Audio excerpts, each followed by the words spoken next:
गति और गति के नियम, यह फिजिक्स का दूसरा चैप्टर है। आज हम लोग इसके बेसिक परिचय को देखेंगे इस चैप्टर में कि गति क्या है, गति के कितने प्रकार होते हैं और कौन कौन से प्रकार है गति के, उसको देखेंगे। बउआ ध्यान दो, सबसे पहले तो देखेंगे कि गति क्या है। गति को अंग्रेजी में कहा गया है मोशन। गति को अंग्रेजी में मोशन के नाम से जाना गया, मोशन। अब गति क्या होती है, किसे गति में कहा जाता है, गति का मतलब क्या बउआ? मुख्य रूप से इस चैप्टर में हम लोग को दो चीज़ पहचानना है। शुरू से ही दो बातें को जानेंगे। एक बातें होती है गति और दूसरा होता है विराम। गति क्या होती है, सबसे पहले गति को जानेंगे। गति में पढ़ेंगे जब कोई वस्तु किसी अन्य वस्तु की अपेक्षा समय के साथ अपनी स्थिति में परिवर्तन करता है तो उसे गति कहा जाता है। जब कोई वस्तु समय के साथ किसी अन्य वस्तु की अपेक्षा अपनी स्थिति में परिवर्तन करता है तो उसे गति में कहा जाता है।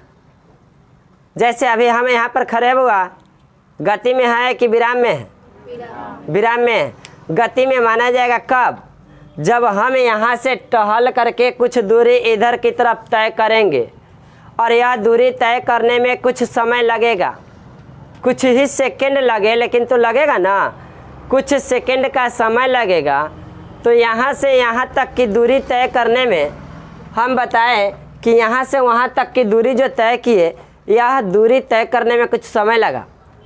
और समय लगा तो उस समय अंतराल में हमने कुछ दूरी तय की।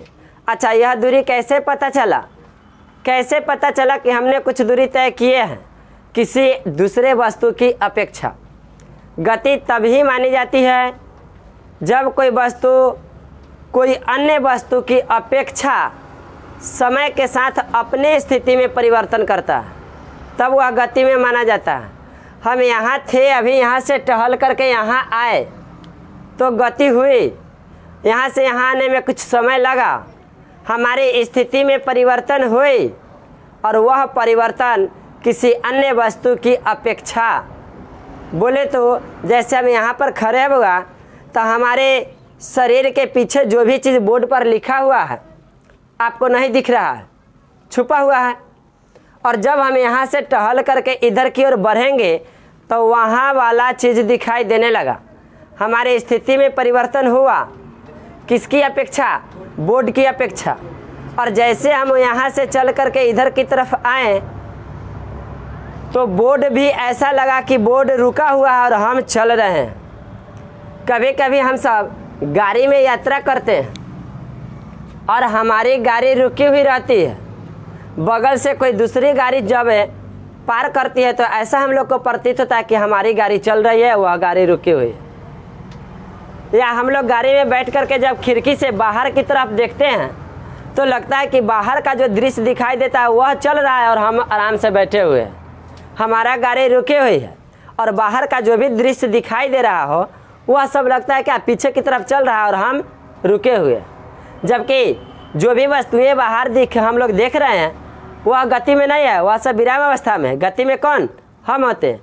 तो हम लोग गति में कब कहे जाते हैं? किसकी अपेक्षा? बाहरी दृश्य की अपेक्षा। बाहर का जो भी दृश्य हमें दिखाई देता है उस दृश्य की अपेक्षा हम लोग क्या होती है? हम लोग गति में होते हैं। किसके स्थिति में परिवर्तन होता है? हम लोग के। जब हम लोग गाड़ी में यात्रा करते हैं कभी कभी ऐसा होता है कि लगता है कि पेड़ पौधा चल रहा है और हम लोग रुके हुए हैं, तो उस पेड़ पौधे की अपेक्षा हमारी स्थिति में परिवर्तन हो रहा, तो यह स्थितियाँ क्या कहलाएगी? गति। इसीलिए आपको बताए हैं कि किसी अन्य वस्तु की अपेक्षा, जब कोई भी वस्तु किसी अन्य वस्तु की अपेक्षा समय के साथ अपनी स्थिति में परिवर्तन करता है तो उसे गति कहा जाता है। बाबा यह मार्कर है, यहाँ पर है, यहाँ से इस मार्कर को यहाँ तक जाने में कुछ समय लगेगा, कुछ समय लगा। और समय के साथ इन्होंने ये बोर्ड की अपेक्षा, जब बोर्ड जहाँ के तहाँ है, बोर्ड की अपेक्षा यह यहाँ थी और अब यह चल करके यहाँ आ गया, तो यह जो गति हुआ किसकी अपेक्षा? बोर्ड की अपेक्षा। हम आपको बताएं कि यहाँ से चल करके कुछ दूरी तय करेंगे तो किसकी अपेक्षा तय कर रहे हैं? बोर्ड की अपेक्षा जो भी दूरी हमने तय किया समय के साथ किए तो यही क्या कहलाएगी, गति कहलाएगी। क्या होगी, गति। गति किसे कहेंगे, जब कोई वस्तु किसी अन्य वस्तु की अपेक्षा समय के साथ अपने स्थिति में परिवर्तन करता है तो उसे गति कहा जाता है। क्लियर, एक पॉइंट आपको क्लियर हो गया ना। अब हम लोग आगे देखते हैं, आगे का बिंदु क्या है, विराम। जस्ट जो गति की परिभाषा है उसका विपरीत है, सेम परिभाषा है, केवल वह क्या करता है, स्थिति में परिवर्तन करता है और यहाँ पर स्थिति में परिवर्तन नहीं होता। जब कोई वस्तु किसी अन्य वस्तु की अपेक्षा समय के साथ अपनी स्थिति में कोई परिवर्तन नहीं करता है तो उसे विराम में कहा जाता है। और जब परिवर्तन करेगा तो गति में कहा जाएगा। कोई परिवर्तन नहीं हो रहा है तो विराम में। हम क्या बताएं आपको, हम यहाँ पर खड़े हैं, कुछ समय तक खड़े हैं, हमारे स्थिति में कोई परिवर्तन नहीं हो रहा है, समय निकलते जा रहा है लेकिन समय के निकलते के साथ हमारी स्थिति में कोई परिवर्तन नहीं होगा तो क्या कहा जाएगा, विराम अवस्था में कहा जाएगा। एक गति अवस्था देख लिया और दूसरा विराम अवस्था, थोड़ा सा का अंतर है कि वह समय के साथ स्थिति में परिवर्तन करेगा तो गति में कहा जाएगा और समय के साथ स्थिति में कोई परिवर्तन नहीं होगा तो विराम में कहा जाएगा। आगे का बिंदु है क्या, गति के प्रकार। 5 गति का नाम यहाँ पर आपको हम मुख्य रूप से बता दिए हैं। सबसे पहला है सरल रेखीय गति। सरल रेखीय का मतलब क्या, एक सीधी रेखा में यहाँ से यहाँ तक गए सीधी रेखा में, और एक होता है वक्र रेखीय गति। यहाँ से चलना शुरू किया है, इस बिंदु पर पहुँचेगा लेकिन कैसे, ऐसे घुमा होते हुए, ऐसे घुमा करते करते वही स्थिति तक पहुँचा जाएगा तो यह क्या कहलाएगा, वक्रीय गति। जब मोड़ लेते हुए टेढ़ी मेढ़ी रास्ता से मोड़ लेते हुए कुछ दूरी तय किया जाए तो वह क्या कहलाएगा, वक्रीय गति। और जब सीधी रेखा में दूरी तय हो तो वह कहलाएगा क्या, सरल रेखीय गति। जब कोई वस्तु किसी सीधी रेखा में गतिशील रहती है तो उसे सरल रेखीय गति या केवल कहा जाएगा क्या, रेखीय गति। रेखीय गति या सरल रेखीय गति कहा जाएगा। जैसे ढाल पर से नीचे सरकता हुआ बालक की गति। बुआ, मेला में हम लोग देखे होंगे बच्चे को एक ढाल बनाया जाता है जिस पर बच्चे लोग चढ़ करके और ऊपर से छहलते हैं, देखे हैं मेला में। तो वह बच्चे जो ऊपर से छहलता है, खेलते हैं, वह एक प्रकार का खेल है बच्चों का, वह सीढ़ी नुमा खेल होता है। सीढ़ी जैसा बना होता है और ऊपर से बच्चे चढ़ करके क्या करते हैं, फिसलते हैं नीचे की तरफ। तो वह एक प्रकार का गति है। किस प्रकार के गति में आएगा वह, सरल रेखीय गति। तो बच्चे द्वारा ढाल से नीचे की तरफ जो सरकने वाला जो खेल है, जिस खेल में बच्चे गति करता है तो वह गति कहलाता है सरल रेखीय गति। दूसरा नंबर में है वक्रीय गति। वही बात, जब कोई टेढ़ी मेढ़ी रास्ता से दाएं बाएं होते हुए टेढ़ी मेढ़ी रास्ता द्वारा मतलब मोड़ लेते हुए गति करते हुए कुछ दूरी तय करता है तो उस प्रकार की गति को कहा जाता है वक्रीय गति। वक्र का मतलब हो गया यही चीज़, टेढ़ी मेढ़ी रास्ता घुमा होते हुए इस तरह से गति करके यहाँ तक पहुँचेगा तो यह गति कहलाएगा क्या, वक्रीय गति। आगे है बगा, वक्रीय गति के कुछ एग्जाम्पल है। देखिए वक्रीय गति में क्या, पहाड़ पर चढ़ते उतरते, पहाड़ पर चढ़ते उतरते गाड़ी की गति। पहाड़ जो होता है बुआ, पहाड़ पर भी गाड़ी चढ़ती है तो ऐसे घूम करके, इधर से घूम के इधर, फिर इधर से घूम करके इधर, फिर ऐसे करते करते नीचे से ऊपर की तरफ गाड़ी चली जाती है। या फिर पहाड़ से भी उतरेगी तो पहाड़ पर रास्ता ही ऐसा ही बनाया जाता है। यहाँ तो थोड़ा सा वक्र दिखाया गया है ना, पहाड़ पर और ज़्यादा वक्र होता है, और ज़्यादा मूविंग वहाँ पर होता है। पहाड़ पर बिल्कुल मोड़ तुरंत ऐसे मोड़ लेते हुए गाड़ी पहाड़ पर चढ़ती है या पहाड़ से उतरती है। तो वक्रीय गति का उदाहरण क्या है, पहाड़ पर चढ़ते या उतरते हुए गाड़ी की गति वक्रीय गति का उदाहरण हो। आगे है गति के प्रकार में हम लोग देखते हैं वृत्तीय गति। तो वृत्तीय गति बगा हम लोग गणित में पढ़े हैं। वृत्त, वृत्त कैसा होता है, वृत्त गोल होता है। कैसा होता है, वृत्त गोल होता है। और इस गोल के रूप में जब कोई वस्तु गति करेगा, इस तरह से गति करेगा, तो इसे कहा जाएगा क्या? वृत्तीय गति। वृत्ताकार पथ पर, वृत्त मतलब गोल, गोलाकार पथ पर, पथ कैसा होना चाहिए? गोल। गोलाकार पथ बोले या वृत्ताकार पथ बोले, जब कोई वस्तु किसी वृत्ताकार पथ पर गति करती है तो उसे वृत्तीय गति कहा जाता है। जैसे में वृत्तीय गति में हम लोग देखे हैं, मेला में ही देखते हैं, जाते हैं तो सर्कस में मौत के कुआं का एक खेल दिखाया जाता है। लोग गाड़ी चलाता है, 2 चक्के और 4 चक्के की गाड़ी, एकदम वृत्ताकार पथ जो होता है ना उसका गोल, उस तरह से आराम से चलाते रहता है गाड़ी। तो वह जो गति करता है, गाड़ी जो गति में रहता है, वह किस प्रकार का पथ होता है? रास्ता उसका कैसा होता है? गोलाकार। तब वृत्तीय गति वही हुआ। और दूसरा एग्जाम्पल हम लोग कह सकते हैं, घड़ी देखे हैं, घड़ी की सुई जो गति करता है वह कैसा गति करता है? वृत्तीय, गोलाकार। घड़ी की सुई हमेशा गति करती है कैसे? गोलाकार। मतलब कि उसका पथ कैसा होता है? वृत्ताकार होता है। तो जब कोई वस्तु वृत्ताकार पथ पर गति करती है तो उसे कहा जाता है वृत्तीय गति। एग्जाम्पल में हम लोग क्या बताएंगे? घड़ी के सुई की गति, मौत के कुआं में गाड़ी चालक की गति या गाड़ी की गति। आगे हम लोग देखते हैं गति में दोलन गति। बउआ, दोलन गति क्या होती है? देखिए, जब कोई वस्तु किसी निश्चित बिंदु से आगे पीछे या ऊपर नीचे करता है तो उसे कहा जाता है दोलन गति। दोलन कहने का मतलब,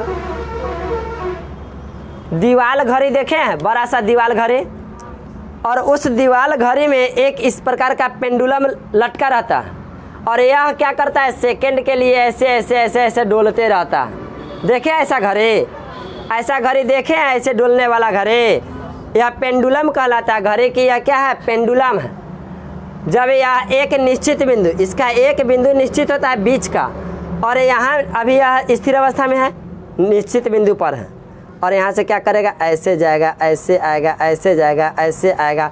निश्चित बिंदु से जब यह आगे पीछे आगे पीछे आगे पीछे करता है तो यही गति कहलाता है दोलन गति। या झूला देखे हैं? झूला जो इस तरह से जाता है, इस तरह से आता है, झूला वाला, झूला की गति भी कहलाता है क्या? दोलन गति।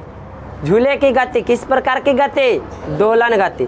जब कोई वस्तु एक निश्चित बिंदु से आगे पीछे या ऊपर नीचे गति करता है तो उसे कहा जाता है दोलन गति। जैसे में झूले की गति और घड़ी के पेंडुलम की गति।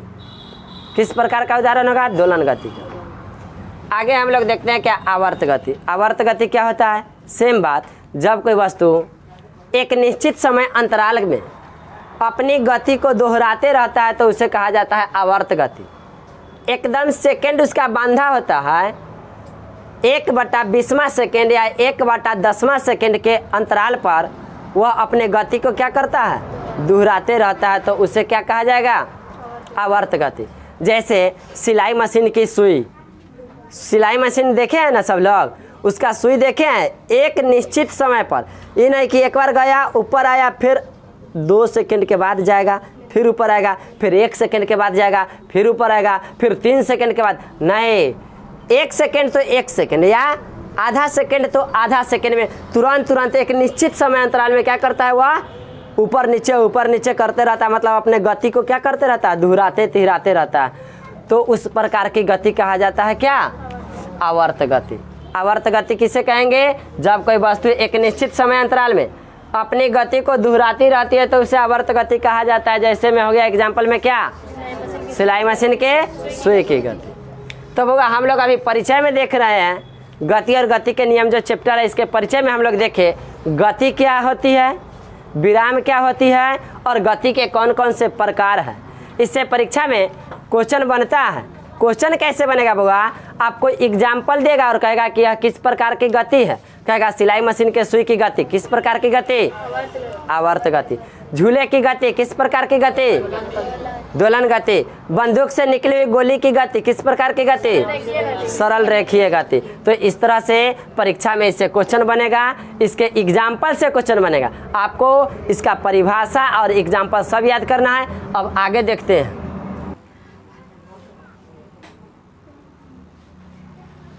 बउआ अब आगे का बिंदु हम लोग देख रहे हैं क्या, चाल। अभी क्या देखे, गति देखे, और क्या देखे, विराम देखे, दो अवस्थाएं देख लिए। उसके बाद गति के प्रकार देखे। अब हम लोग को देखना है क्या, चाल। अंग्रेजी में क्या जाने, चाल को स्पीड बोले। क्या बोले, स्पीड। परिभाषा क्या है, किसी वस्तु द्वारा इकाई समय में तय की गई दूरी ही चाल कहलाता है। किसी वस्तु द्वारा इकाई समय में तय की गई दूरी क्या कहलाता है, चाल कहलाता है। अर्थात चाल बराबर दूरी बटा समय।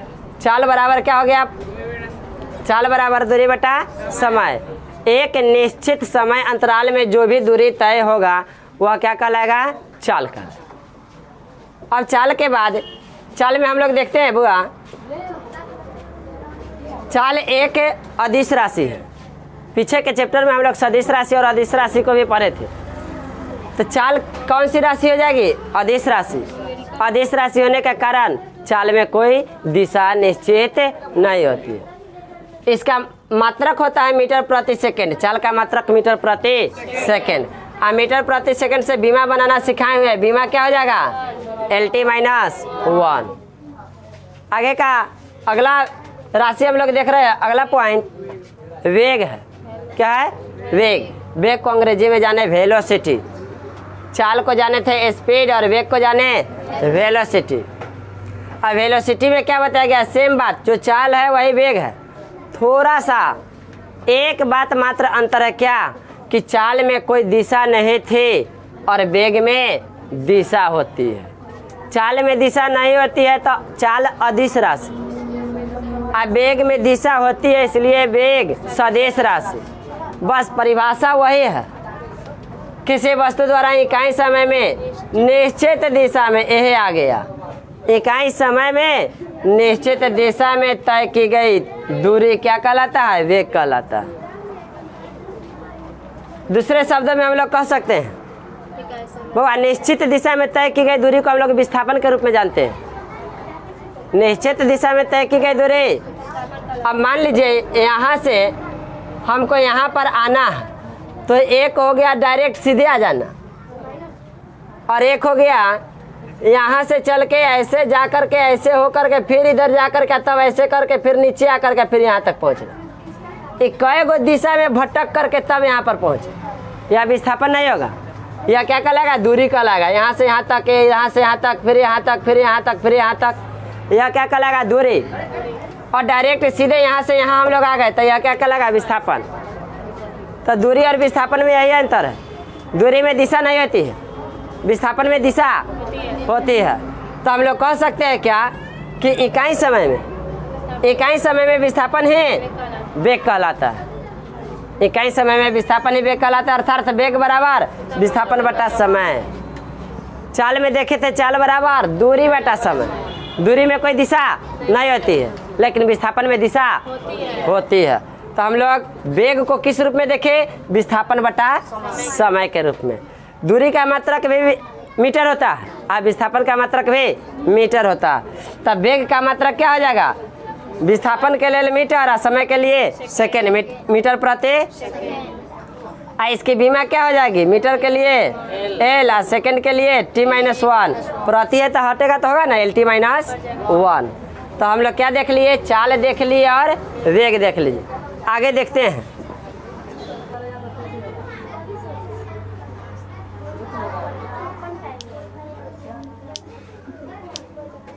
बाबा ध्यान दो, हम लोग अभी पढ़े, चाल देख लिए, वेग देख लिए, उसके बाद दूरी देखना है और विस्थापन।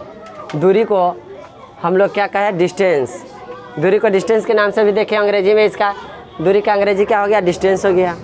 अब दूरी क्या होती है, देखिए, गति करते हुए वस्तु द्वारा, जब कोई वस्तु गति करती रहती है तो उस गति करते हुए वस्तु द्वारा किसी समय में तय की गई कुल लंबाई ही दूरी कहलाता है।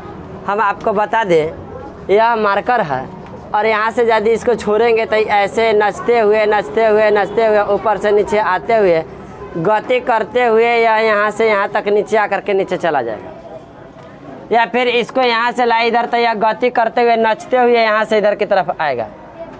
वो ध्यान देगा, गति करती हुई वस्तु द्वारा किसी समय में तय की गई कुल लंबाई ही क्या कहलाता है? दूरी कहलाता है।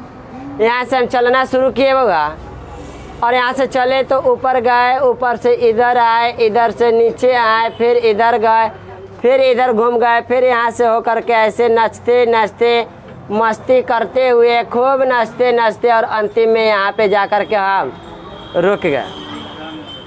देखिए यहाँ से चलना शुरू किया और यहाँ पर आकर के रुके हुए हैं। कितना लंबाई तय करने के बाद यहाँ से ऐसे चलते गए, इधर आए, इधर से फिर इधर ऐसे घूम हुआ चलने के बाद यहाँ पर आए हैं, तो यह कुल लंबाई क्या कहलाएगा? दूरी कहलाएगा। और सुनिए, मान लेते हैं कि यह एक लंबी सी तार का एक छोर यह है और एक छोर यह है। दोनों छोर करके पकड़ के सीधा लंबा किया जाए तो यह लंबाई यहाँ से लेकर के यहाँ तक आ जाएगा, यहाँ तक आ जाएगा। इतने बड़ी लंबाई हो जाएगी। यह कुल लंबाई क्या कहलाएगा? दूरी कहलाएगा। लेकिन आपको बताएं कि यही यहाँ से लेकर के यहाँ तक सीधे आ जाता ना, सीधे यहाँ से यहाँ, तो यही न्यूनतम दूरी कहलाता, कम से कम दूरी। बउआ पहुँचा तो वही, ये स्थान ए बना दिए और यह स्थान बी बना दिए। ए से बी तक पहुँचा। एक रास्ता था कि इधर से होते हुए, यहाँ से होते हुए ऐसे करते करते नचते नचते पहुँचे, और दूसरे रास्ता में बताया कि यहाँ से चल और यहाँ पहुँच गया। तो कम दूरी कहाँ से तय करना पड़ा? यह छोटी सी लाइन, यह छोटी सी लंबाई, ये बहुत कम दूरी है और ए से बी तक पहुँच गया। और एक बार नचते नचते नचते नचते ए से बी तक पहुँचा। तो जब नचते नचते पहुँचा, जिसमें कोई दिशा नहीं थी, सभी दिशाओं में घूमते हुए ए से बी तक पहुँचा है, तो यह लंबाई कहलाएगी दूरी।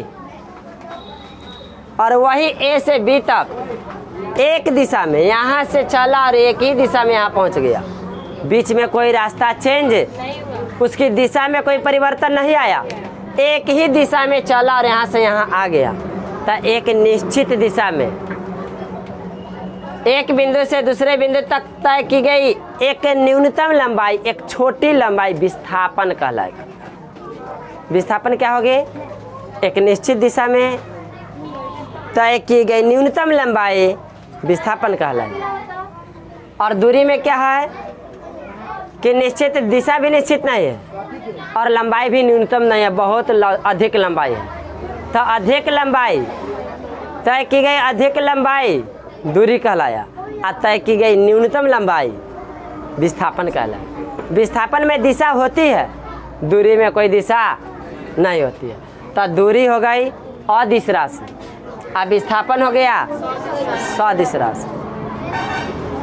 दूरी हो गया अदिश राशि और विस्थापन हो गया सदिश राशि, क्योंकि विस्थापन में दिशा होती है और दूरी में दिशा नहीं।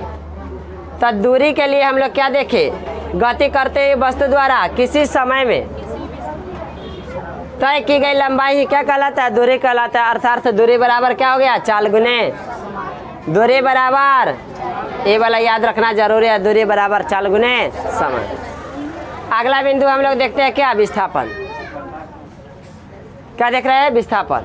अंग्रेजी में हम लोग जानते हैं डिस्प्लेसमेंट, किसी वस्तु द्वारा अंतिम स्थिति और प्रारंभिक स्थिति। देखिए स्टार्ट यहाँ से किया और पहुँचा यहाँ पर, तो अंतिम में कहाँ है? बिंदु बी पर। प्रारंभ कहाँ से किया था? बिंदु ए से।